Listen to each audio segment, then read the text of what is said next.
আবু বকর বলেন, ইয়া রাসূলুল্লাহ আপনি দাঁড়ান, আমি ওই গুহাটা চেক করে আসি, কারণ এটা অনেক দিনের গুহা, ওর মধ্যে অনেক কিছু থাকতে পারে। ইয়া রাসূলুল্লাহ, হাবিবাল্লাহ আপনি একটু অপেক্ষা করেন, দাঁড়ান। আবু বকর উঠে গেলেন, সেখানে কোনো সিঁড়ি ছিল না। আল্লাহু আকবার বলেন। সিঁড়ি ছিল না, রাস্তা ছিল না, অনেক উঁচাই গুহাটা ছিল। আবু বকর সিদ্দিক রাদিয়াল্লাহু তাআলা আনহু ঠিকই গুহাটা পরিষ্কার করলেন, নিজের মাথার পাগড়ি ছিলে ছিলে গর্তগুলি বন্ধ করলেন। একটা গর্ত বাকি রয়েছে। আবু বকর এসে বলেন, ইয়া রাসূলুল্লাহ গুহা পরিষ্কার করেছি, এবার ওখানে যেতে হবে। রাসূলকে আবু বকর সিদ্দিক বলেছিলেন, ইয়া রাসূলুল্লাহ, হাবিবাল্লাহ এই খাড়া রাস্তা আপনি উঠতে পারবেন কিনা আমার মনে বড় সন্দেহ হয়, আপনাকে আমি উঠতে দেব না। ইয়া রাসূলুল্লাহ আপনি আমার পিঠের উপরে চড়ে। রাসূলকে ঘাড়ে করে নিয়ে আবু বকর সিদ্দিক অত বড় উপরে রাসূলকে নিয়ে গুহার মধ্যে উঠে পড়লেন। কি হাবিব তার উম্মতের প্রতি ভালোবাসা! আবু বকর সিদ্দিক লক্ষ্য করে দেখলেন এই গুহার মধ্যে অনেক বিচ্ছু আসতে পারে, অনেক কিছু আসতে পারে। তিনি চিন্তা করলেন যে সব গর্তগুলি বন্ধ করে দিয়েছি, একটা গর্ত বাকি আছে, নিজের পা ওইখানে দিয়ে ষাট হয়ে বসে পড়েছে। আল্লাহু আকবার বলেন। আর হাবিবে রাসূল মুহাম্মদুর রাসূলুল্লাহ সাল্লাল্লাহু আলাইহি ওয়াসাল্লাম বলেন, আবু বকর রে, সারা রাত হেঁটে হেঁটে বড় ক্লান্ত হয়ে গেছে রে আবু বকর, তোর গুরুর উপরে আমার মাথা রাখলাম, আমি একটু ঘুমিয়ে নে। আল্লাহু আকবার। সিদ্দিককে ডাক দিয়ে বলেন, ভাই আবু বকর, তুমি আমার সব জিন্দেগির নেকিগুলি নিয়ে নাও, আর তোমার একটা রাতের ইবাদত আমারে দিয়ে দাও। তোমার একটা রাতের ইবাদত আমাকে দাও, আর সব ইবাদতগুলি তুমি নিয়ে নাও। সুবহানাল্লাহ বলবেন না? আবু বকর সিদ্দিক বলেন, কেন রে, তোর সব ইবাদত দিবি আর একটা রাতের ইবাদত নিয়ে তুই সন্তুষ্ট হবি, তার কারণটা কি রে ওমর? ওমরে ফারুক রাদিয়াল্লাহু তাআলা আনহু বলেন, ভাই আবু বকর, তোমার ওই একটা রাত যেই রাতে হিজরত করে তুমি রাসূলের সাথে গুহায় আশ্রয় নিয়েছিলে, ওই একটা রাতের ইবাদতই আমি ওমরের জন্য যথেষ্ট। পাওয়া যায় সেইটা তুমি বলে দাও। শেষ চিন্তা করলে না, আমি সুফি মুফতি আদান গাছী রহমাতুল্লাহ আলাইহি একা জান্নাতে যাব তা কি হয়? আল্লাহ তাহলে এই শেষ জামানার নবীর উম্মতেরা কি করে জান্নাতে যাবে, এই রাস্তা তোমার কাছে তুমি বলে দাও। সুবহানাল্লাহ বলবেন না? আদান গাছী রহমাতুল্লাহ আলাইহির এই ফরিয়াদে আল্লাহ তাআলা বড় খুশি হয়ে রাসূলের সাথে দিদার করিয়েছেন। খিজির আলাইহিস সালাতু ওয়াস সালাম সরাসরি এসে আমার মুর্শিদের হুকুম করেছেন, হে আদান গাছীর মাওলানা সুফি মুফতি রহমাতুল্লাহ আলাইহি, তুমি এই জঙ্গলে আর থেকো না, মানব জাতির কল্যাণের জন্য, মানুষদেরকে অন্ধকার থেকে আলোর রাস্তায় তুলে দেওয়ার জন্য মানুষ সমাজে চলে যাও। সুবহানাল্লাহ বলবেন না? কার হুকুমে এই ওজিফা পেয়েছেন একটু ভেবেছেন? যার কাছে আল্লাহ রাব্বুল আলামিন মুসা পয়গম্বরকে পাঠিয়েছিল। কার কাছে? কার কাছে? আসল সত্যটা তো জানতে হবে। কোন জাতির জন্য, কোন কওমের জন্য সুফি মুফতি আদান গাছী রহমাতুল্লাহ আলাইহি বিভেদ করে নাই, বাদ দেয় নাই। একবারে দোয়া করলেন, ইলাহি রহমত জিয়াদা করো কিয়ামত তক তামাম আলমের উপর। আল্লাহ তোমার সকল সৃষ্টি কুল কায়নাত, তুমি যত কিছু সৃষ্টি করেছো সবগুলির মধ্যে তোমার রহমত দিয়ে বেষ্টন করা আছে। আল্লাহ কালাম পাকের মধ্যে বলছেন, রহমতি ওয়াসিয়াত কুল্লা শাই। আল্লাহ তাআলা বলেন, আমি গোটা পৃথিবীটাকে আমার রহমত দিয়ে বেষ্টন করেছি। আমার মুর্শিদ আল্লাহর কাছে ডাকলেন, আল্লাহ ওই রহমতটা বাড়িয়ে দাও, রহমতটা বাড়িয়ে দাও সর্বক্ষণে সর্বাবস্থায়। এই রহমতের করুণা ছাড়া কেউ চলতে পারে নাই। এই পৃথিবীতে কিছুদিন আগে সারা পৃথিবীতে একটা ধাক্কা দিয়েছে আল্লাহ। কয়টা?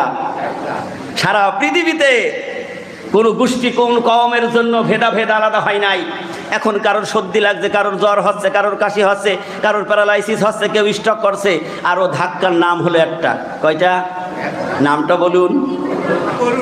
ডাক্তার ফেল, হাসপাতাল ফেল, সমস্ত বৈদ্য ফেল। বড় বড় অবিশ্বাসীরা সেদিন সমাজে ফাঁকা জায়গায় বেরিয়ে রাস্তায় দাঁড়িয়ে ওই আকাশের দিকে হাত তুলে বলেছিল, হে উপরের মালিক, তুমি ছাড়া রক্ষা করার আর কেউ নাই। সুফি মুফতি আদান গাছী রহমাতুল্লাহ আলাইহি 200 বছর আগেই তিনি ভেবেছেন এই পৃথিবীতে আল্লাহর রহমত ছাড়া কোনো কিছু চলতে পারে না। আল্লাহ তোমার রহমতটা বাড়িয়ে দাও, জোরে বলুন সুবহানাল্লাহ। সেই নুরানি মজলিসে আজকে এসেছেন। চারটেখানি কথা সবার ভাগ্যে বাড়ির কাছের মানুষ না আসতে পারে, অনেক দূরের মানুষ এসে গেছে, ঠিক না বে ঠিক? যেমন রসুলের বাড়ির কাছে আবু জেহেলের বাড়ি, কালেমা পড়তে পারে নাই, গ্রহণ করে নাই। হাফসি গোলাম কৃতদাস বিলাল রাদিয়াল্লাহু তাআলা আনহু কালেমা গ্রহণ করে বিশ্বের শ্রেষ্ঠ মুয়াজ্জিন হয়ে গেলেন। সুবহানাল্লাহ বলবেন না? এই জন্য আল্লাহ তাআলা রসুলকে ডাকলেন, মনে আছে তো? আমি ভুলে গেলে ধরিয়ে দেবেন। আল্লাহ রাব্বুল আলামিন তার হাবিবকে ডাক দিলেন, ও আমার হাবিব, কুল ইন কুনতুম তুহিব্বুনাল্লাহা ফাত্তাবিউনি ইউহিব্বুকুমুল্লাহ ওয়া ইয়াগফির লাকুম যুনুবাকুম আল্লাহু গফুরুর রহিম। আমার হাবিব, গোটা পৃথিবীর সমস্ত মানব জাতিদেরকে তুমি শুনিয়ে দাও, বলে দাও, ওই সকল মানুষ যদি আমি আল্লাহকে পাইতে চাই, আমি আল্লাহর ভালোবাসা নৈকট্য যদি তারা পাইতে চায়, তাহলে ইউহিব্বুকুমুল্লাহ, তারা যেন আমার হাবিবের অনুসরণ অনুকরণ করে, আমার হাবিবের অনুগত্য করে। আমার হাবিবকে যদি তারা ভালোবাসতে পারে, তাহলে তারা আমি আল্লাহকে পেয়ে যাবে। তাহলে হাবিবকে না পেয়ে আল্লাহকে পাওয়া যাবে না। ভালোবাসতে হবে আগে কারে? আল্লাহর রসুলকে। অনুগত্য করতে হবে কাকে? আল্লাহর রসুলকে। অনুসরণ করতে হবে কাকে? আল্লাহর রসুলকে। আল্লাহ বলেছেন আমার রসুলের সাথে পরস্পর আরো তিনটা শ্রেণী আছে। কয়টা? সুকো দলিল না কোরআনের দলিল? তাহলে এটা যদি কেউ না মানে, সে আল্লাহর হুকুমকে অমান্য করে। ঠিক কিনা জোরে বলুন? আস্তে আস্তে বলবো যদি সময় থাকে। আল্লাহ রাব্বুল আলামিন বলেন, ও দুনিয়ার মানুষ, তোমরা ভেবে দেখোনি আমার হাবিবকে আমি যেদিন পৃথিবীতে পাঠাবার মনস্থ করেছি, আগেই তো সারা পৃথিবীর কুলকায়নাত, আকাশ বাতাস হাবিবের জন্য আনন্দে মুখরিত হয়ে গেছে। রাত ডাক দিচ্ছে, আল্লাহ তুমি তোমার হাবিব রহমাতাল লিল আলামিন জমিনে পাঠাবা, তুমি আমার রাতের মধ্যে পাঠিও। সুবহানাল্লাহ বলবেন না? আল্লাহ তাআলার কাছে দিন বলে দিন, আই আল্লাহ তাআলা তোমার হাবিবকে তুমি দুনিয়ায় পাঠাবা, আমি দিনের মধ্যে তোমার হাবিবকে পাঠাইও। কারণ তোমার হাবিব যদি আমার দিনে আসে আমি ধন্য হয়ে যাব। রাত বলছে আমার রাতে যদি তোমার হাবিব আসে আমি ধন্য হয়ে যাব।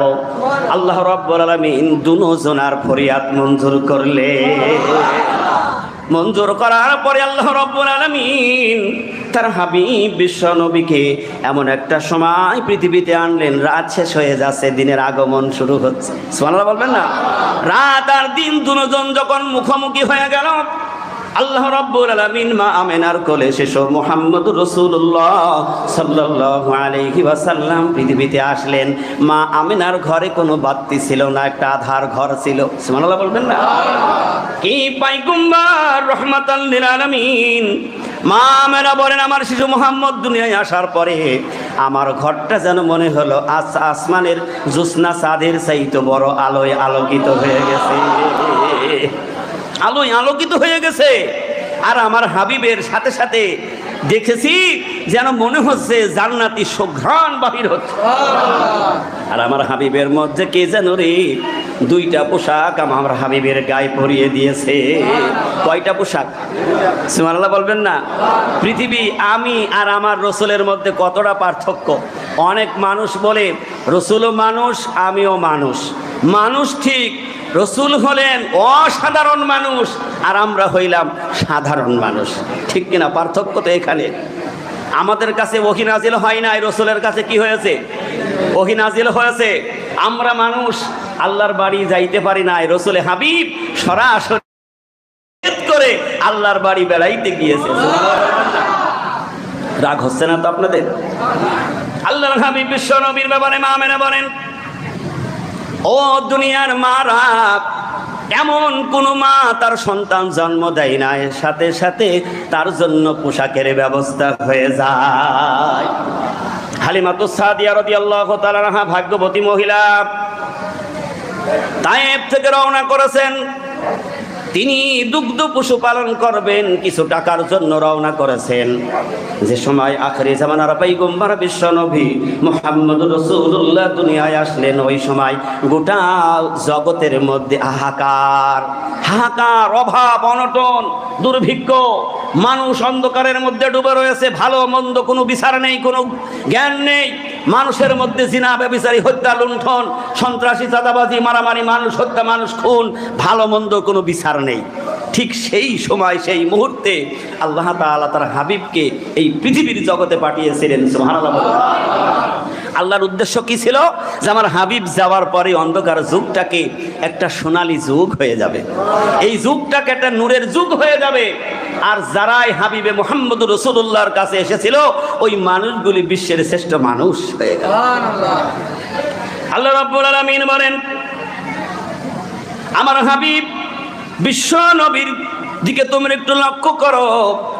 ভাগ্যবতী মহিলা হালিমাতুস সাদিয়া রাদিয়াল্লাহু তাআলা আনহা, তিনার যে উটটি ছিল, ওই উটটিও ছিল দুর্বল। কেন বলছি? এই মাসটা হলো রবিউল আউয়াল মাস, আর নবী দিবস উপলক্ষে আজকের এই মাহফিল। ঠিক না বে ঠিক? আমাদের কিছু ইতিহাস জানার দরকার আছে না নাই? কথা বলুন, আছে না নাই? এগুলি কি হচ্ছে এত তাড়াতাড়ি? একটু পরে খাও না, একটু পরে খাও, একটু পরে খাও, রাখো, একটু পরে খাও, একটু পরে দাও, খাবে তো সবাই। আপনারা কষ্ট পাচ্ছেন? এখনই যদি খাইতে চান, কিছু বুঝতে পারবেন, শুনতে পারবেন, একটু পরে দেন, একটু পরে দেন। আমি এখনই ছেড়ে দেবো, একটু পরে খাবার দেন। একটু শুনুন না, কোন নবীর উম্মত আমরা। একটু গুছিয়ে না বললে আপনারা বুঝতে পারবেন। আল্লাহর নবী বিশ্ব নবী দুনিয়ায় এসেছেন, আসার আগেই দুনিয়া থেকে বাবা আব্দুল্লাহ দুনিয়া ছেড়ে চলে গেছেন। আগেই তো বাবার দিক থেকে ইয়েতিম। আল্লাহু আকবার বলেন। যার বাবা দুনিয়ায় না থাকে, সমাজে সে কোনো মূল্য মানুষের কাছে পায় না। 6 বছর বয়সে মা আমেনা দুনিয়া ছেড়ে বিদায় নিয়ে চলে গিয়েছিল। শিশু মুহাম্মদ এতিম হয়েছিল। আল্লাহু আকবার বলেন। আল্লাহ তাআলা বলেন, আমি কেন আমার হাবিবকে এতিম বানিয়েছিলাম? যাতে করে আমার হাবিব এতিমের দরদ বুঝতে পারে, যেন আমার হাবিব এতিমের দরদ বুঝতে পারে। সমস্ত ধাত্রীরা তায়েফ থেকে এসেছেন। আগে আগে ধনীদের সন্তানগুলি নিয়ে সব ফিরে চলে যাচ্ছে। ওই মুহূর্তে ভাগ্যবতী মহিলা হালিমাতুস সাদিয়া রাদিয়াল্লাহু তাআলা আনহা তিনি আসছেন সবার শেষে। অনেক বেলা হয়ে গেছে। তিনি বুঝে নিয়েছেন, আমি যাওয়ার পরে হয়তো আর কোনো সন্তান পাবো না। সবাই নিয়ে ফিরে চলে যাচ্ছে।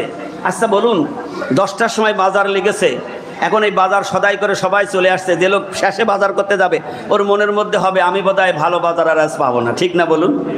কথা বলুন কিনা? তো হালিমা মনে মনে চিন্তা করলেন, তবু যাই দেখি, কারণ রুজি রুটির মালিক কে? জোরে বলুন কে? আমরা বিশ্বাস করি। যদি বিশ্বাসই করতাম, তাহলে কেউ ব্যাংকের কাছে যাইতাম না, বন্দুকের কাছে যাইতাম না। ঠিক না বে ঠিক? ওই এনআরসির কাছে যাইতাম না, কারণ ওই লোনের কাছে যাইতাম না। যদি আল্লাহ আমার আপনার রুজি রুটির মালিক বিশ্বাস করতাম। আল্লাহ বলছেন, ওমা মিন দাব্বাতিন ফিল আরদি ইল্লা আলাল্লাহি রিজকুহা। সুবহানাল্লাহ বলবেন না? আল্লাহ তাআলা বলেন, পৃথিবীতে যত বিচারণশীল জীব আছে, প্রত্যেকের রিজিকের মালিক আল্লাহ। হালিমা বলেন, রুজি রুটির মালিক তো আমার আল্লাহ, তবু যাই না দেখি। যখনই মক্কায় ঢুকলেন, রসুলের দাদা দাঁড়িয়ে রয়েছেন। কারণ যত ধাত্রী এসেছেন, কেউ এতিম বলে নিতে চাই নাই, কেউ দেখতেও ঢোকে নাই। কারণ আগে বলেছে একটা এতিম সন্তান আছে, তোমরা কেউ নেবে। তিনি ঘরে ঢুকলেন, কিতাবে প্রমাণ করেছে হালিমাতুস সাদিয়া কত সুন্দর আমার হাবিব ছিল।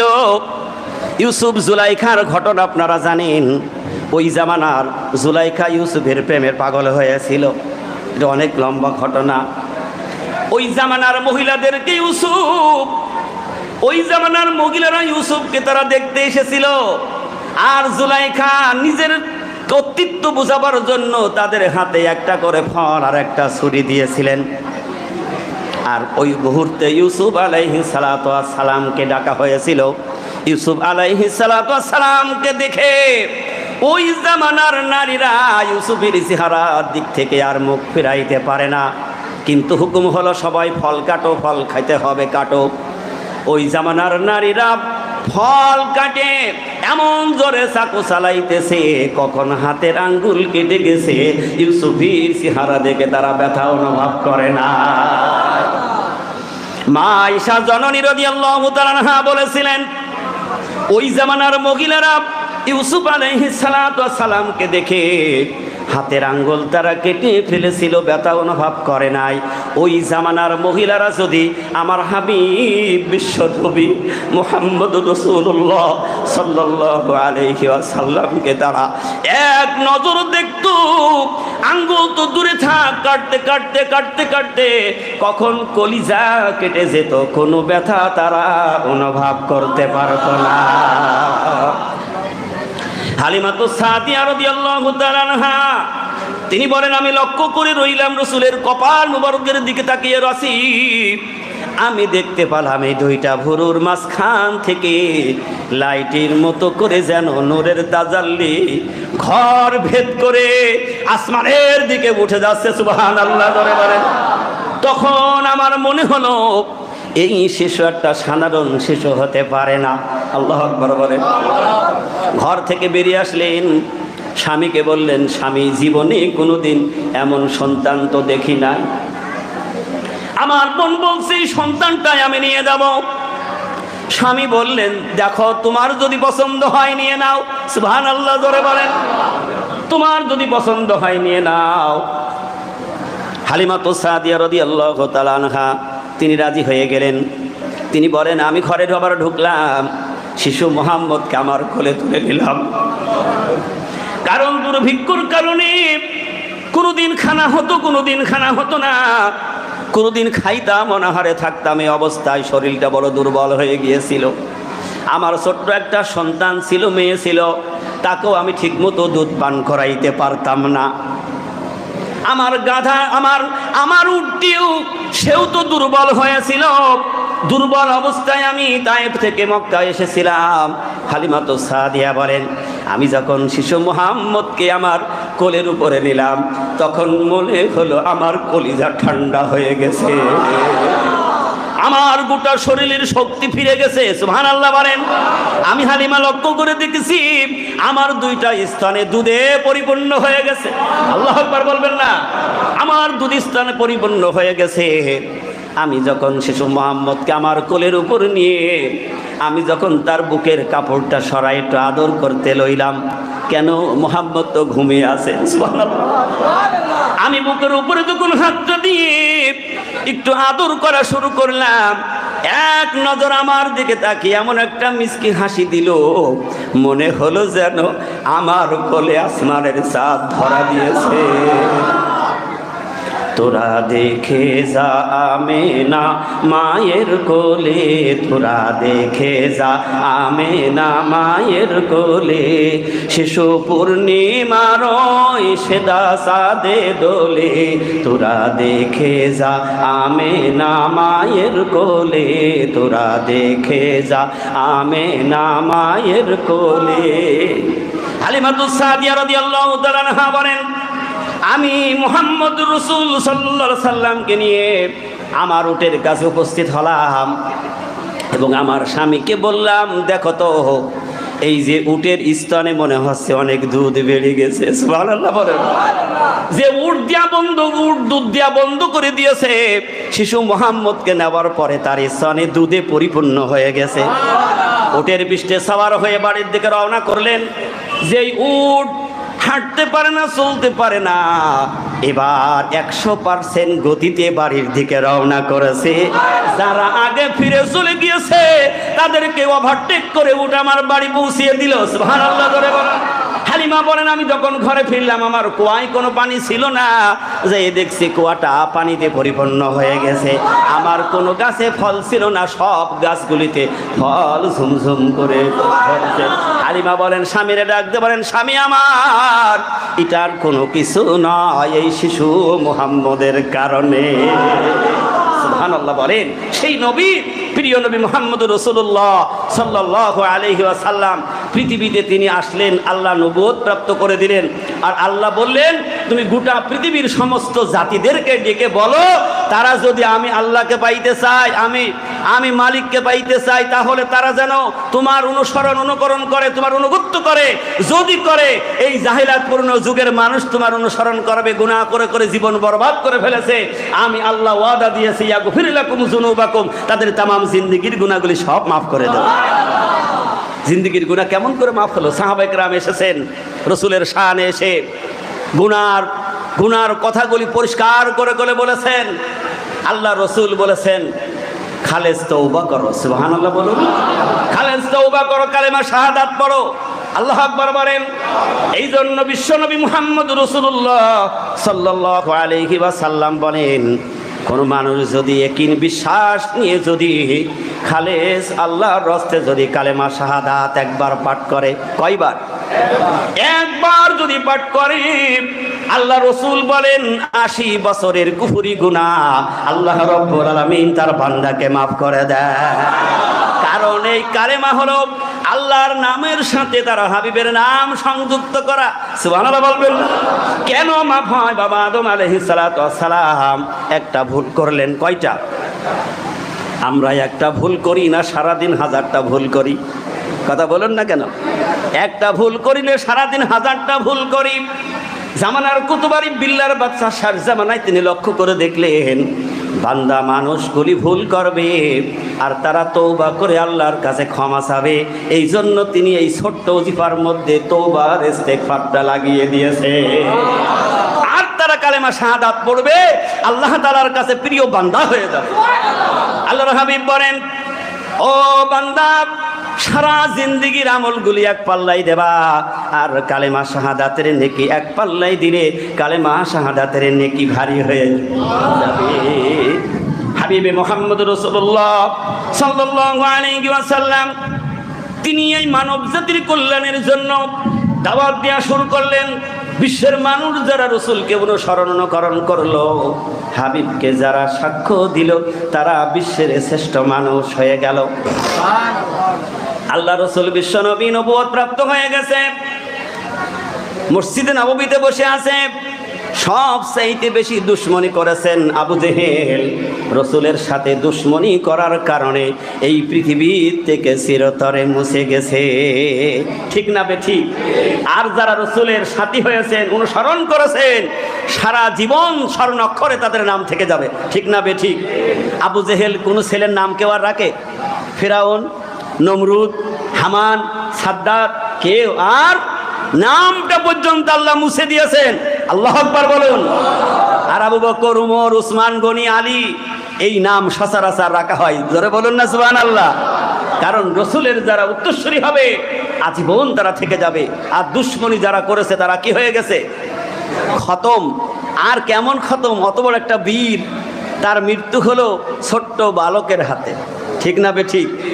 আবু জেহেলকে দেখে বড় বড় বীরেরা ভয় পেত, আর রাসূলের অনুসরণকারী ছোট্ট বালক হযরতে মাআযাদ, মাওয়াজ দুজনে রাসূলের কাছে এসেছেন। জিহাদের ময়দানে আবু জেহেলের সাথে যুদ্ধ হবে, লড়াই হচ্ছে, শুনেছেন? রাগ হচ্ছে আপনাদের? মৌলানা সাহেব আসলে ছেড়ে দেবো। একবার হাক্কানি ধরে এদিকে কথা হচ্ছে, কথা কথা কথা বন্ধ করতে হবে। সাইয়্যিদিনা মাওলানা নবিয়ানা মুহাম্মদ ওয়া আলা আলিহি ওয়া আহলি বাইতিহি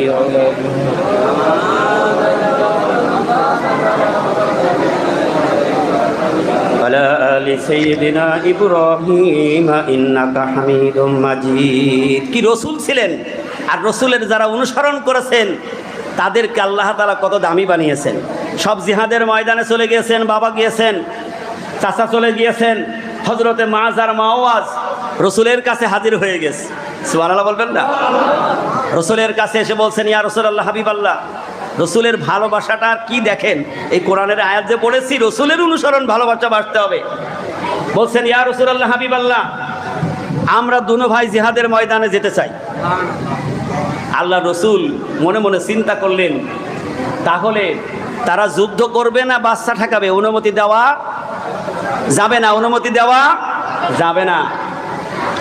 হযরতে মাআজ বললেন, ইয়া রাসূলুল্লাহ, হাবিবাল্লাহ, আমার মাকে দেখে আমি একটা জ্ঞান শিক্ষা অনুসরণ করছি। আমি একটা বিবেক তৈরি করেছি আমার মাকে দেখে, একটা জ্ঞান আমার মধ্যে হয়েছে। রসুল বলেন সেটা কি? বলে ইয়া রাসূলুল্লাহ, আমার মা যখন চুলায় আগুন ধরায় তখন বড় বড় লাকড়িগুলি রেখে দিয়ে ছোটগুলি আগে দেয়। আল্লাহু আকবার বলেন। ছোট লাকড়িগুলি আগে দিয়ে চুলায় আগুন ধরায়। ইয়া রাসূলুল্লাহ, আজকে আমার রক্ত দিয়ে জিহাদের ময়দান আজকে গরম হয়ে যাবে। সুবহানাল্লাহ করে বলুন। রসুল চিন্তা করলেন কত বড় প্রেমিক আশিক হয়েছে। আল্লাহর হাবিব বললেন তোমাদের দুজনার পারমিশন দিতে পারবো না, যার গায়ে শক্তি বেশি, জওয়ান বেশি, তাকে পারমিশন দেব। হযরতে মাজার মাওয়া দুজনার মুখ এক জায়গায় করলেন। হ্যাঁ বাবা, কি করতে এসছে এখানে? বসো। এমনি বৃষ্টি শব্দ শোনা যায় না, আবার ফটর ফটর ফটর ফটর। হযরতে মাজার মুআওয়াজ দুজনের মুখ আর কান এক জায়গায় লাগিয়ে ছোট্ট ভাই মুআওয়াজ বলে, ভাই তুমি তো আমার বড়, তোমার গায়ে অনেক শক্তি। রসুল বলেছে শক্তি পরীক্ষা করবে, তুমি তো আমার এক কাছাড়ে ফেলে দিতে পারবা, আমি তো পারবো না। তবে একটা অনুরোধ, তুমি আমাকে আগে ফেলে দিবা, আবার উঠে আমি যখন তোমাকে ফেলবো তুমিও আমাকে জিতিয়ে দিবা, আমিও যেন তোমাকে ফেলে দিতে পারি, তুমি ইচ্ছা করে পড়ে যেও। ভাই, আল্লাহর হাবিব কেমন ছিলেন? আল্লাহর হাবিব সামনে যা দেখতেন পিছনে তাই দেখতেন। আল্লাহু আকবার বলুন। আল্লাহর হাবিব বিশ্ব নবী তাদের এই দৃশ্য দেখে চোখে পানি এসে গেল। দুজন দস্তাদস্তি শুরু করলেন।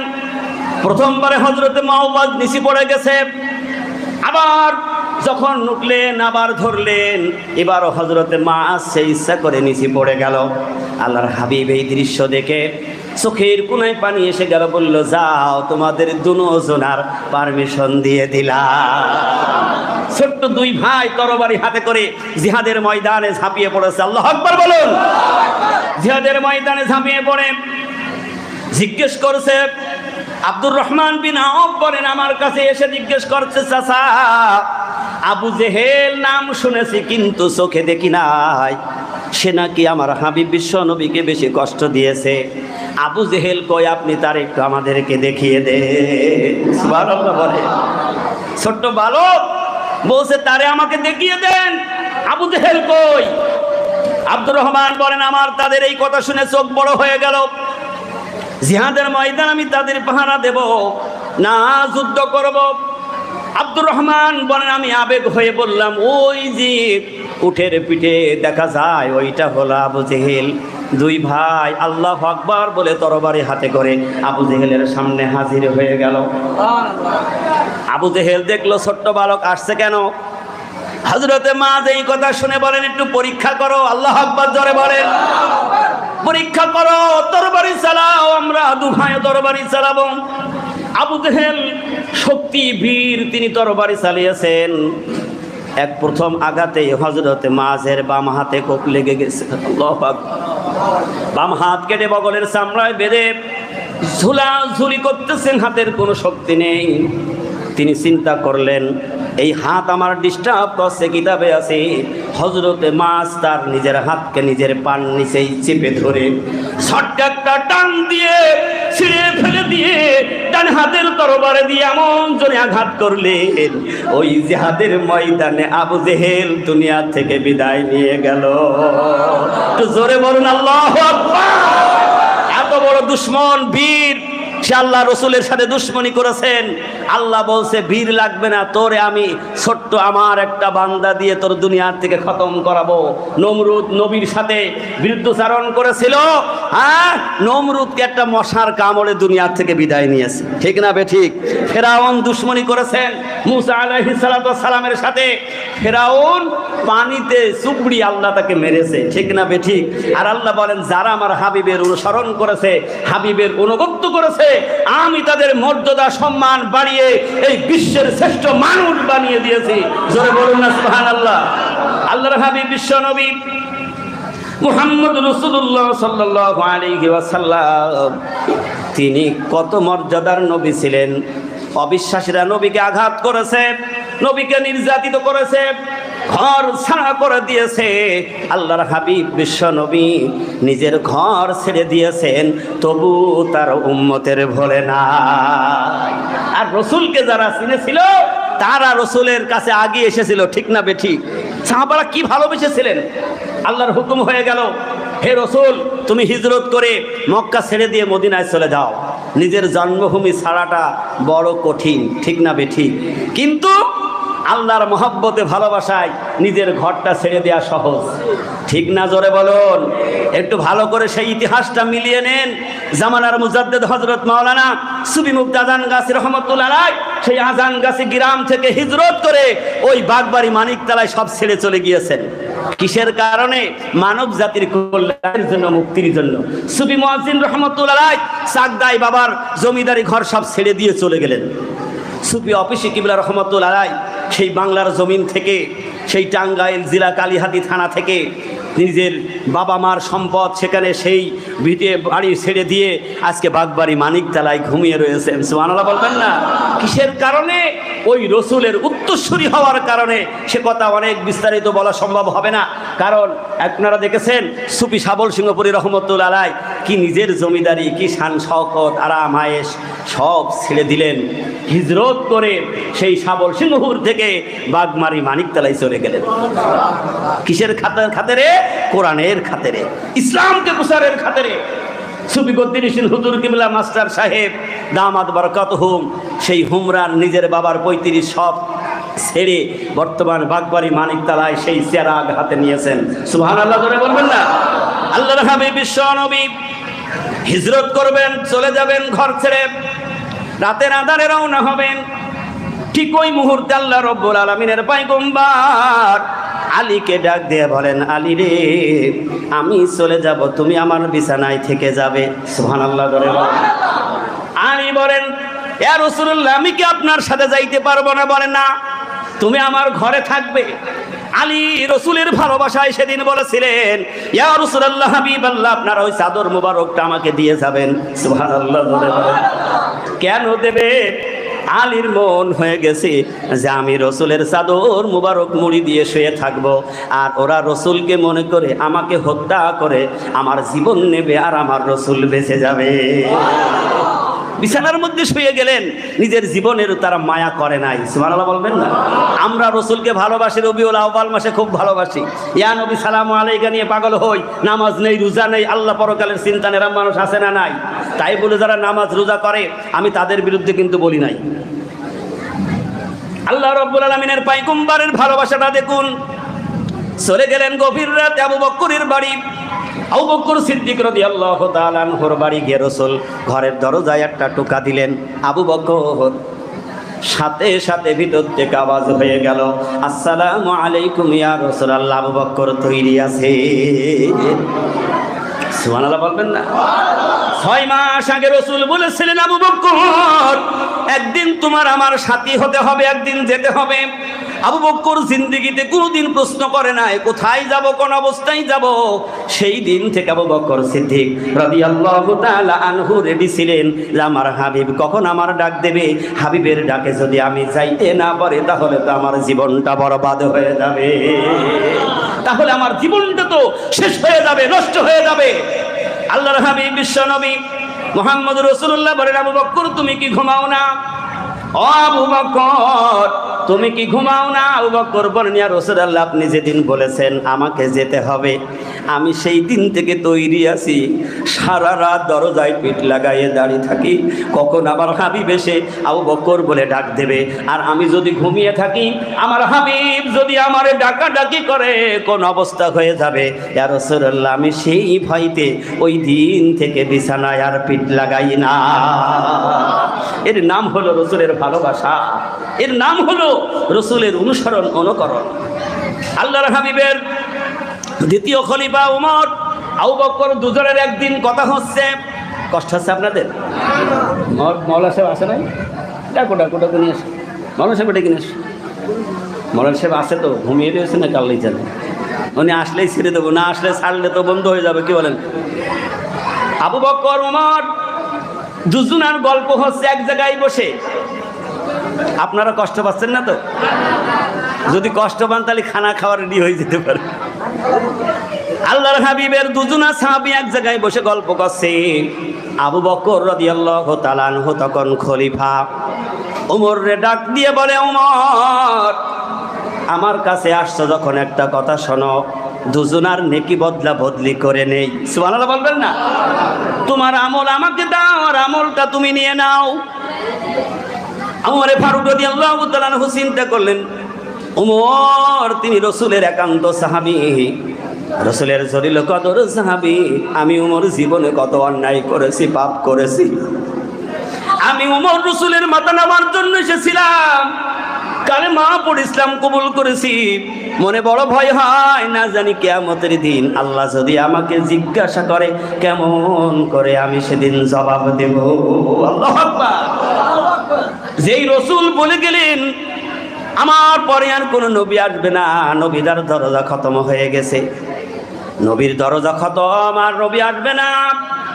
নবী যদি আমার আল্লাহ আবার পাঠাইতো, আল্লাহ রসুল বলেন আমার সাহাবী উমরকে আমার আল্লাহ নবী বানিয়ে দিত। সেই উমর নিজেকে কত ছোট মনে করতেন। উমর যখন খলিফার দায়িত্ব পেয়ে গেলেন, হুজাইফাকে তার নিজের কক্ষে ডেকে নিতেন, কানের কাছে মুখ লাগাই বলতেন, হুজাইফা সত্যি করে বলো তো তোমার ওই খাতায় আমার নামটা নেই তো? আল্লাহু আকবার বলেন। খুব ভালো করে একটু ভাবুন, ইসলাম কি রয়েছে, জিন্দেগিটা কি আছে। হুজাইফা সত্যি করে বলো তোমার ওই খাতায় আমার নামটা নেই তো? কেন?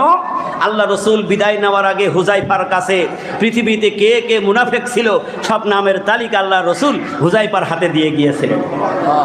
কোনো মানুষ মরে গেলে হুজাইফার দিকে তাকিয়ে থাকতো যে হুজাইফা যদি জানাজায় যায় তবে যাব, হুজাইফা না গেলে জানাজায় হাজির হব না। আল্লাহু আকবার বলেন। আমিরুল মুমিনিন ওমর ফারুক রাদিয়াল্লাহু তাআলা আনহু বলেন, হুজাইফা সত্যি করে বলো তো তোমার ওই খাতায় আমার নামটা নেই তো? কারণ আমার মনে বড় ভয় হয়। আবু বকর বললেন, উমর আসো নেকি বদলা বদলি করি, তোমার নেকি আমারে দাও আর আমার নেকি তুমি নিয়ে নাও।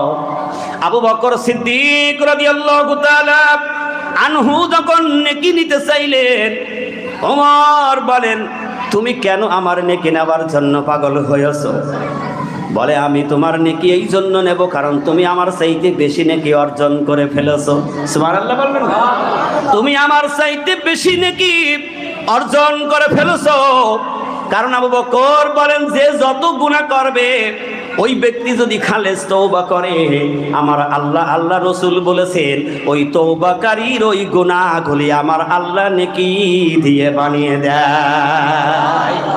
আল্লাহ বলছে আমার বান্দা যদি খালেস তওবা করে তাহলে আমি তার গুনাহটাকে নেকি দিয়ে বদলিয়ে দিই। সুবহানাল্লাহ করে বলুন। গুনাহ আর থাকে না, গুনাহটা কি হয়ে যায়?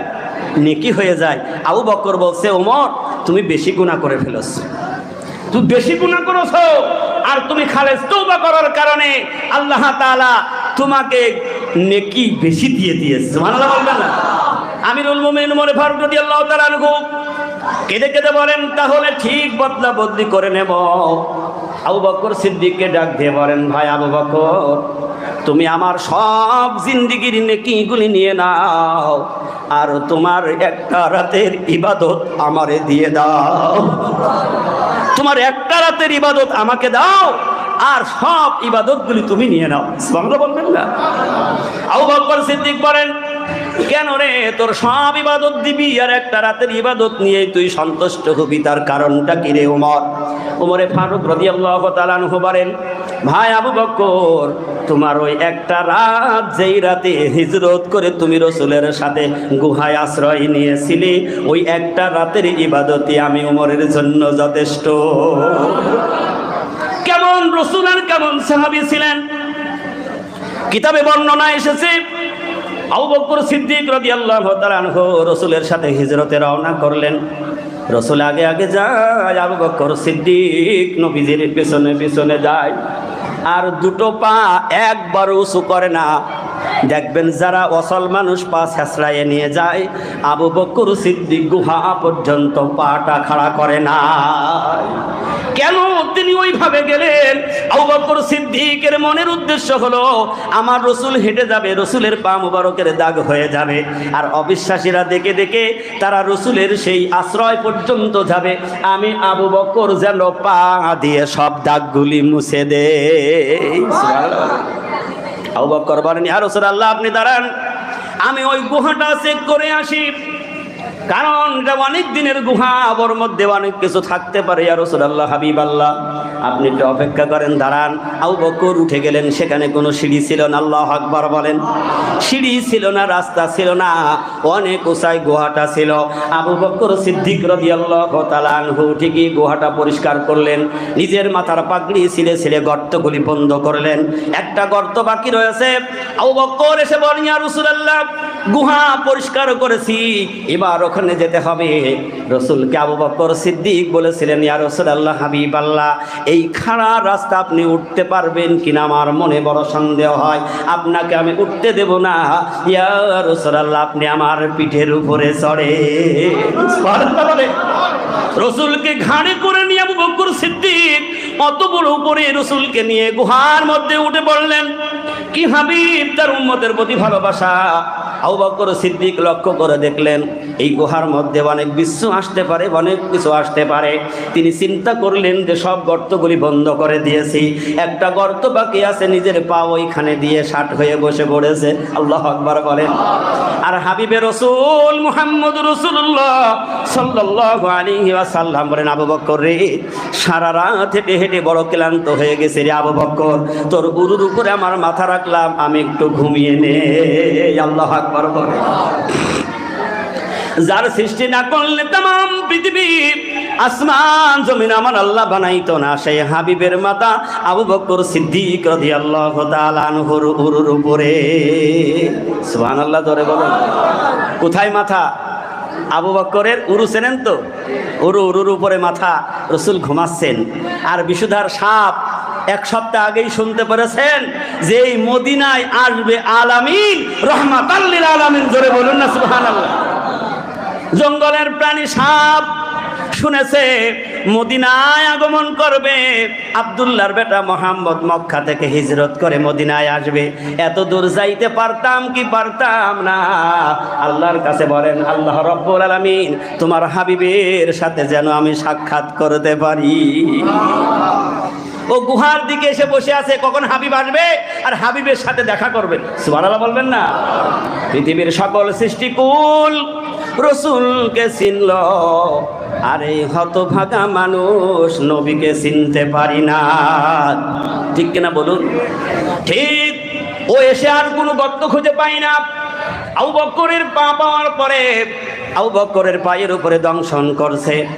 আবু বকর সিদ্দিক রাদিয়াল্লাহু তাআলা আনহুর পায়ে বারবার দংশন করার কারণে সাপের বিষে গোটা শরীরটা বিষে জারজরি হয়ে গেছে। বিষের যন্ত্রণায় আবু বকরের চোখ দিয়ে পানির ফোঁটা পড়ে গেছে। এক ফোঁটা পানি এসে বিশ্ব নবী মুহাম্মদুর রাসূলুল্লাহর মুখের উপরে পড়ে গিয়েছে। কারণ মানুষের চোখের পানি কিন্তু গরম, ঠিক না বেঠিক? চোখের পানি গরম। এই চোখের পানি পড়ার সাথে সাথে রসুলের ঘুম ভেঙে গেল।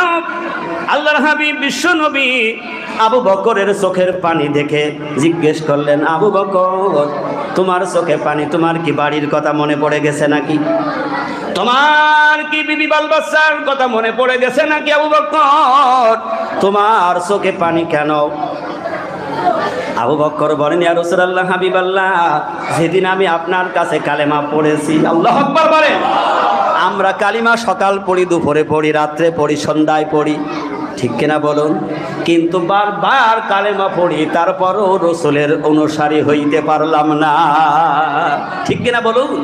আবু বকর বলেন, ইয়া রাসূলুল্লাহ হাবিবাল্লাহ আমি যেদিন কালেমা পড়েছি ওই দিন থেকে আমার জানের মায়া, মালের মায়া, বিবি বাল বাচ্চার মায়া, মা বাবার মায়া সব আমি ছেড়ে দিয়েছি। আর রাসূলুল্লাহ আমার কলিজার চাইতো বেশি আপনারে ভালোবাসি, আপনার আমি বেশি ভালোবাসি। আর রাসূলুল্লাহ আমি কান্দি না বাড়ির জন্য নয়, আমার চোখে পানি সাপে আমার পায়ে দংশন করেছে, সাপে আমার পায়ে দংশন করেছে।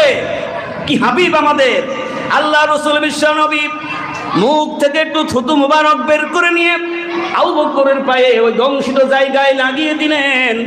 দংশিত জায়গায় লাগানোর সাথে সাথে আবু বকরের সমস্ত শরীরের বিষ সাথে সাথে পানি হয়ে গেছে। একটু চিৎকার দিয়ে বলুন সুবহানাল্লাহ।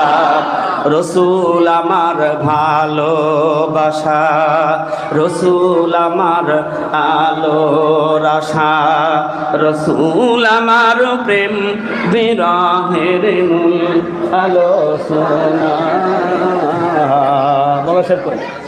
রসুল আমার কাজে কর্মের অনুপ্রেরণা। সবাই বলি রসুল আমার ভালোবাসা, রসুল আমার, রসুল আমার প্রেম বিরহের মূল আলোচনা। রসুল আমার কাজে কর্মের অনুপ্রেরণা। যখন দারুণ দুঃখ নামে আমার জীবন জুড়ে, বিপদ আপদ মুসিবতে মরি পুড়ে পুড়ে, তখন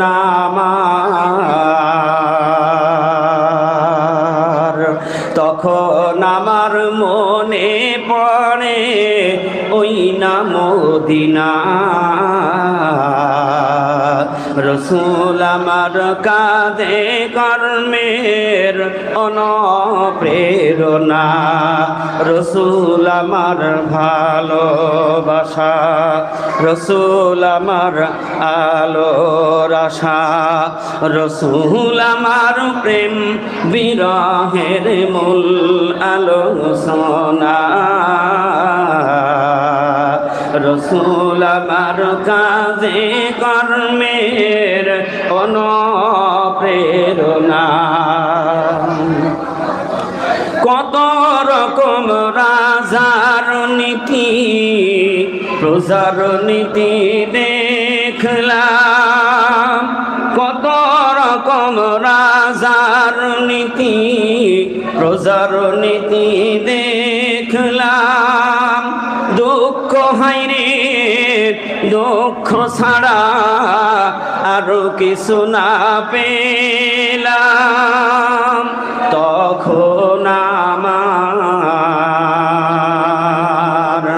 তখন আমার শরণ যোগায় ওই না মদিনা।